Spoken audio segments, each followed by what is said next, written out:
Olá, somos o Daedalus Cast, projeto do Instituto Daedalus de Psicanálise e Terapias. Eu sou o Lauro Caracas, sou psicólogo, psicanalista e artista. Nosso projeto do Instituto vai falar sobre filosofia, mitologia, conto de fadas, psicanálise e muito mais. Então acompanhe a gente, que você tem muito assunto bacana.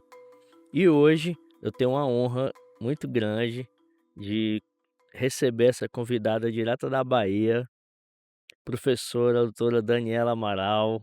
Bem-vinda, Dani. Também uma parceira minha, muito querida, de estudos e tudo.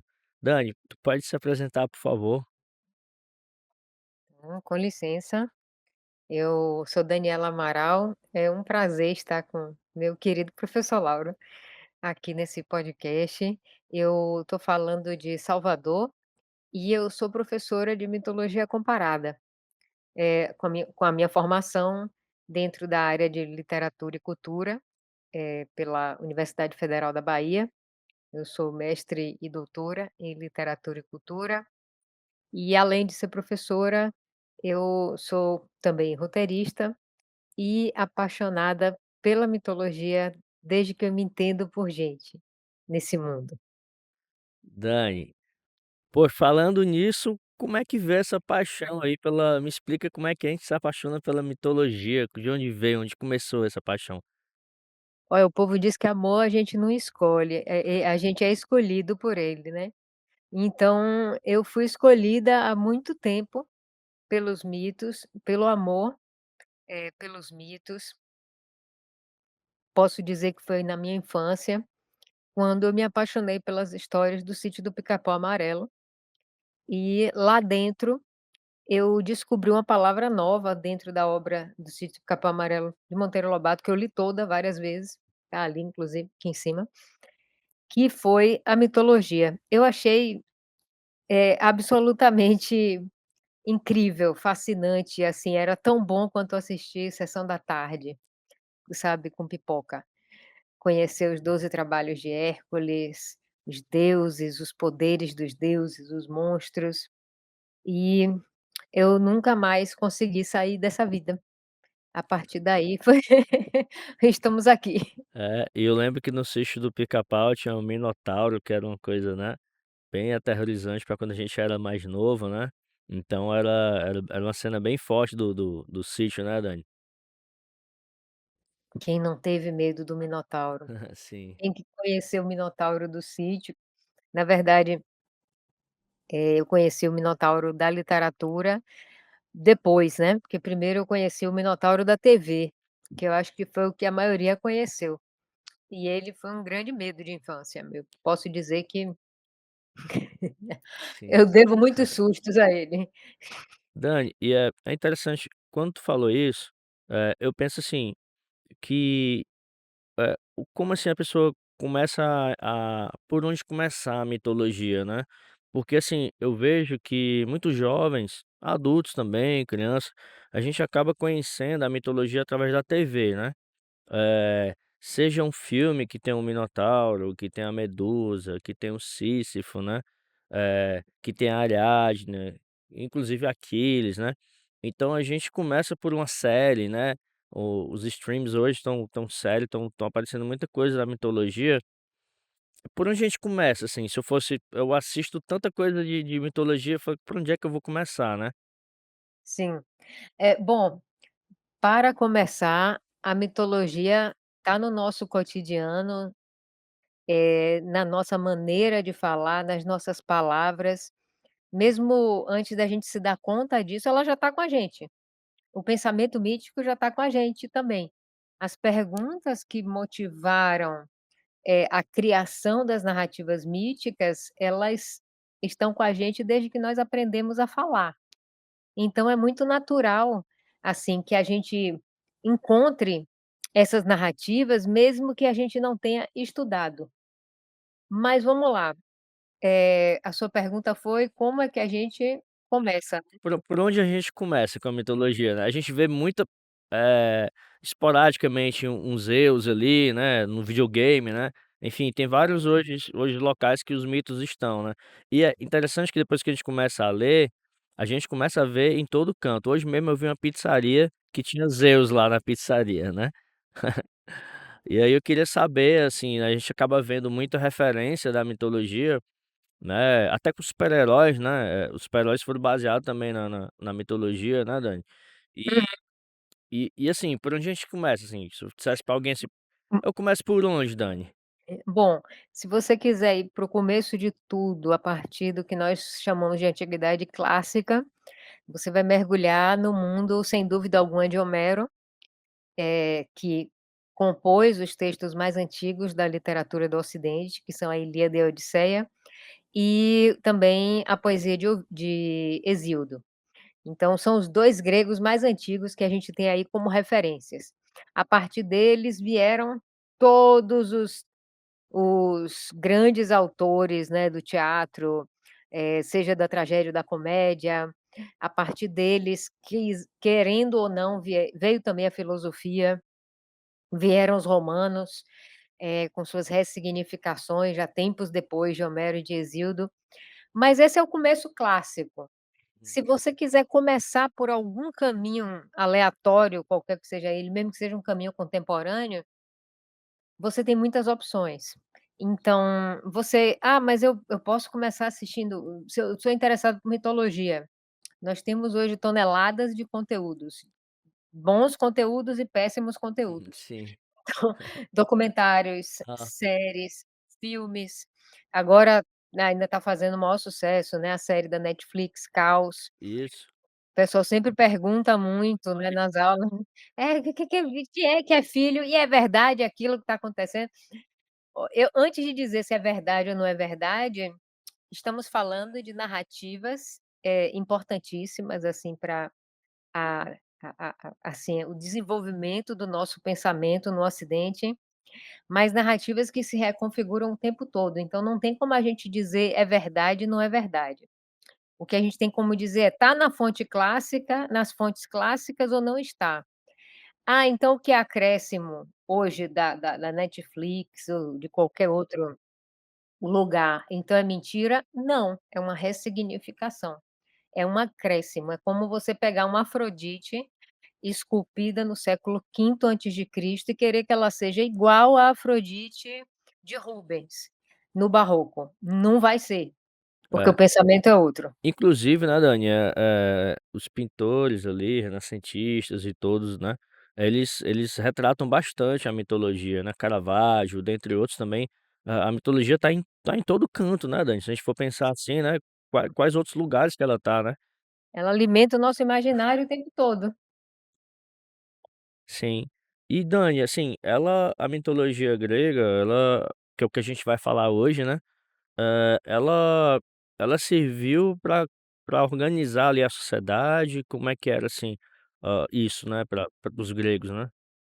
Então, em todas as mitologias que eu conheço, seja a greco-romana ou sejam outras, os mitos eles têm um papel didático muito importante. Então, vamos primeiro para a palavra mito, né. A gente gosta de usar a palavra mito no sentido de mentira. "Ah, isso é mito, é o mitômano, é o doido, é o mentiroso". Aham. Então a gente usa muito nesse sentido. Mas a palavra mito, na sua concepção mais antiga e dentro da própria língua grega antiga, a palavra mito é grega, mitos, né, significa narrativa tradicional. Então ela é uma narrativa que comporta, eh, transporta conteúdos que pertencem ao esquema de valores daquela sociedade, à cultura daquela sociedade. Então, se nós temos aqui, por exemplo, os mitos de criação, que toda mitologia, quando eu dou aula, eu gosto de começar pelos mitos de criação, porque são aquelas primeiras respostas, as primeiras perguntas que nós fazemos quando somos bem pequenininhos. Como foi que isso aqui surgiu? Quem inventou o sol, a lua? Como é que eu vim parar aqui também? Então, quando nós vamos para esses mitos de criação, nós vemos em todas as mitologias uma busca por essas respostas e também para falar sobre a organização do mundo, dentro desse processo de estamos aqui falando da organização do mundo, precisamos também dizer como as coisas têm que ser. Não é só como as coisas são, mas como as coisas deveriam ser. E aí entram as normas da sociedade, os valores, as leis, e entram as divindades, as entidades, o como queira chamar, os personagens que vão organizar esse mundo, que vão colocar limites no nosso mundo. Sim, é. E como tu falou muito bem, acho que dependendo da cultura, né, a gente sabe que vão ter as mitologias vão ser de acordo com a cultura do povo ali, né, com a região, né, até a escolha dos deuses, né, até os poderes dos deuses, né. Então tudo isso influencia também, a cultura também influencia na escolha dos deuses do panteão, né. Com o clima tem a influência do clima, da fauna, da flora. Uma mitologia só vai poder falar de onça quando tem onça. Uma mitologia só vai poder falar de águia quando tem águia, né, de focas e ursos quando tem esses animais também. Então tudo vai ser construído, eu sei que estamos falando de narrativas produzidas pela nossa imaginação, mas elas são construídas a partir fundamentalmente do que nós conhecemos. É sim. Dani, queria falar também como foi que a gente se conheceu aqui, né, eu tive um eu vou falar a minha parte aqui, a minha história, o meu lado da história, né. Eu estou aqui no instituto e um colega meu indica eu falei: "Cara, tu conhece tem uma professora de mitologia grega?" E aí ele falou: "Tem a Daniela da Bahia." E aí ele passou meu contato com a Dani, e aí a gente tá aí 2 anos, né, fazendo cursos juntos, vamos fazer 2 anos, a gente tá fazendo alguns cursos juntos sobre mitologia, e a gente fala muito, né, de mitologia sobre o amor, inveja, o que Relações familiares. Relações familiares, coisas que nós amamos e que nós tememos, coisas terríveis e risíveis também. Nós tivemos um curso muito legal sobre a loucura, o último sobre o medo, também medo e terror, e entram muitos medos e monstros. Então, eu acho que a gente tem buscado nos nossos cursos abordar o nosso mundo interior e exterior, do mesmo modo. É isso, a mitologia é incrível, assim, né, ela tem explicação para o ser humano, né, para o sujeito enquanto ele tá na sociedade, inclusive a psicanálise também bebeu muito da todo mundo, né, inclusive a psicanálise, o Freud vai beber lá do Narciso, né, do Édipo principalmente, né, outros psicanalistas também vão beber um pouco ali da mitologia para poder explicar melhor o sujeito, né. Então a gente vê aí, a importância, da mitologia presente, né, presente até hoje e futuramente também, né. Nos videogames a gente vê bastante isso, né, os adolescentes já sabendo quem é um e quem é outro e buscando atrás, né. E é interessante porque eles vão como a ideia de ir buscar na literatura, né. Eu vejo, né, na tela, né, seja no videogame, ou seja no stream ali, numa série, e eu fico curioso, né, a mitologia ela deixa a gente curioso demais, né. É tanto que quando a gente começou, eu e Dani, a gente começou a pensar módulos e módulos e faz 2 anos que a gente está criando módulos e não cessa nunca, porque Não. sempre tem algo que a gente tem a falar a mais, né, da mitologia. Eu sempre digo aqui para o pessoal: "Gente, estudem mitologia, porque vocês vão poder compreender outras coisas também ou vão poder fazer associações", né, Dani. A gente consegue Sim. fazer várias associações, vendo essas histórias, né, mitológicas. Inclusive todas as nossas jornadas heróicas, das menores às mais incríveis, todas elas têm paralelo, com o mito. Tanto é que, olha aí no cotidiano, né, você passa por um perrengue danado, várias dificuldades no seu dia, quem nunca falou: "Nossa, meu dia foi uma odisseia". E olha aí, você está falando de mitologia. Inclusive, Dani, a gente tem um também, que a gente poderia falar hoje, que é "perdi o fio da meada". A gente fala muito isso, né, na Me Bahia perdi. me perdi, tô perdido, perdi o fio da meada, né. Eu tenho que achar esse fio, porque senão eu me perco num labirinto, né. Esse Sim. labirinto muitas vezes a gente cria também, cria nossos monstros, né, ou não, mas, hã, de onde vem essa eu perdi, né, o fio da meada, né, de onde vem isso? Deu aquele frio na barriga, né. Sim, você tá que hoje é meu celular, cadê meu celular? Cadê meu, né, é uma falta, né, sujeitos somos faltantes, né, mas enfim, na mitologia como de onde vem essa fio da meada? Tem a ver com a mitologia isso, né? Sim, sim, tem a ver com o fio de Ariadne. E no nosso cotidiano, quando a gente fala "perdi o fio da meada", a gente inclusive se sente bem, assim, vulnerável, né, confuso, porque se eu perdi o fio da meada, por exemplo, a minha linha de raciocínio, e agora eu vou para onde? Para que lado eu vou? O que é que eu digo? Então, quando você recupera o fio da meada, você se sente novamente presente e confiante em continuar a falar, por exemplo, se você é um professor, está dando aula, e aí você continua, a sua explanação. Bem, de onde vem a ideia, né, do fio da meada que está ligada ao fio de Ariadne também? Vem da história da princesa Ariadne, que é uma personagem que eu gosto muito, dentro da mitologia grega, de uma família que eu admiro muito, a Ah, família é muito sim. louca. Então, a Ariadne é uma princesa cretense, e ela é meia-irmã do monstro Minotauro, que tem uma história bastante longa. O Minotauro inclusive é um grande, eu falei agora há pouco, né, que era um grande medo da minha infância, mas o Minotauro depois se tornou um grande amigo meu, porque, ele é uma figura realmente fascinante e múltipla, e ele terminou patrocinando, né, fazendo sendo o personagem central do meu mestrado e do meu doutorado. Então, é muito difícil a gente falar resumidamente de quem a gente é tão próximo, de um amigo tão querido. E claro que a Ariadne vai entrar no bolo também. Ariadne, então, é meia-irmã do Minotauro, que a gente sabe que o Minotauro é aquele monstro comedor de carne humana que vivia numa casa monstruosa chamada Labirinto. E o labirinto do Dédalus, né? Que é A ideia já a ideia que a gente teve, Dani, quando a gente criou o nome delas era isso, né, a gente tem esse nosso labirinto, né, cada um de nós, e também tem um monstro dentro, né, e também a gente se perde nesse labirinto, a gente se acha, a gente se encontra com esse monstro, né, o que fazer de frente a ele, né.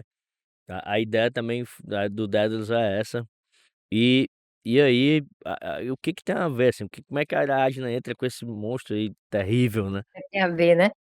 Então, existe todo uma história por trás do labirinto e da origem do Minotauro também, mas o ponto onde nós encontramos o Minotauro é dentro do labirinto, sendo feio, perigoso, antropófago, comendo os pobres, rapazes e moças vindos de Atenas, que também tem um motivo porque, Atenas tem uma dívida concreta, e esse labirinto fica provavelmente abaixo do palácio de Knossos, que é o lendário palácio de Knossos, onde reinava o rei Minos, que é o pai de Ariadne, e de outros personagens também. E aí nós encontramos o Minotauro dentro dessa prisão, nós sabemos que o Minotauro é um monstro muito feroz, quem entrar nessa prisão vai morrer nas mãos do Minotauro, ou, se não morrer nas mãos do Minotauro, vai morrer dentro do labirinto, perdido, Nossa, doido, vocês não sabem o que é com pior, hein, medo Dani. de Você alguém vai te matar, ou o Minotauro ou o labirinto. ou você se perde no labirinto ou você encontra o Minotauro, né, você é devorado, é bem reflexivo aí, a gente pode É, aí já dá muito assunto, né. Mas aí tem alguém que foi lá e encarou ele. sim. E aí o que que acontece? Eh, bom, a uma certa altura da história aparece um príncipe, que é um herói ateniense chamado Teseu, e Teseu ele se prontifica a ir naquela leva de jovens que seriam devorados pelo Minotauro. Então, era certo que as pessoas que entrassem no labirinto seriam devoradas pelo Minotauro, ou serão devoradas pelo labirinto, porque ninguém vai conseguir sair desse lugar que foi genialmente construído pelo arquiteto Dédalo. Ninguém. Só que aí entra a paixão, né, Ariadne se apaixona por Teseu, grande golpista, e Teseu Pista. é um grande golpista. E Teseu, ele, Ariadne fica preocupadíssima, né, Teseu tá muito tranquilo que vai matar o Minotauro, só que a Ariadne fica muito preocupada, ela disse: "Olha, você". Teseu ele ô Dani, desculpa, mas o Hum. Teseu ele se prontifica aí, ele não é escolhido porque ele é um príncipe, né, e tal. Ele É, se prontifica. porque tinham pessoas eram 7 pessoas, né, que eram 7 isso. jovens, 7 É? rapazes e 7 moças. Ah é? Nossa, eram 14, né. É, Haja fome. é. E então ele se prontifica, ele acredita que Sim. ele Ele tem certeza, ele tem certeza que ele vai matar. Só que assim, a força bruta, a habilidade no combate, ela vai até um certo ponto, né, pra te salvar. Teseu ele tinha capacidade de matar o Minotauro, ele tinha confiança de matar o Minotauro, mas quem ia salvar Teseu do labirinto? Porque tá bom, matei o Minotauro, mas e o labirinto? como é que eu volto agora? E agora, faço o quê? E aí é que entra a Ariadne. Então, eu sempre costumo dizer que onde a força bruta não chega, a inteligência chega, a razão chega. A Ariadne ela pede ajuda a Dédalo, e Dédalo entrega a ela uma solução muito simples, que é um novelo de lã grande e que vai guiar os passos de Teseu para dentro, né, e fora do labirinto. À medida que ele for entrando no labirinto, ele vai desenrolando esse novelo. Quando ele matar o bicho, é só ele seguir o rastro do fio, assim como João e Maria fazem, para conseguir encontrar a saída do labirinto e não ser devorado por ele. Então o fio de Ariadne, eu acho que é uma metáfora fundamental, que nós devemos ter em mente, que todo trabalho, por mais simples que seja, toda tarefa que seja, tem que ter um guia, senão você não consegue sair dela. Você fica perdida dentro dela. Seja um plano de estudos ou uma lista de supermercado ou um discurso, você tem que ter o seu guia, o seu fio de Ariadne, porque senão você fica perdido ali, preso É, e a gente na tem confusão. a gente também tem a importância aí do feminino, né. Ele tem a força bruta, tem, né, a as habilidades de guerra, mas ele precisou dela ali pra intervir ali com Dédalus e elaborar algo para que ele não se perdesse, né. É como se falou, que fosse a razão ali mesmo, né. Ela Sim, fosse essa parte, representasse isso também, né. Um pouco da lucidez e da uma tática, uma sei lá, é uma tática, né, ali, é. que A ela força dele não ia salvar ele do labirinto. Dani, mas ele é golpista por quê? Fiquei curioso de saber porque ele vai, ele consegue matar Consegue, ele mata o Minotauro.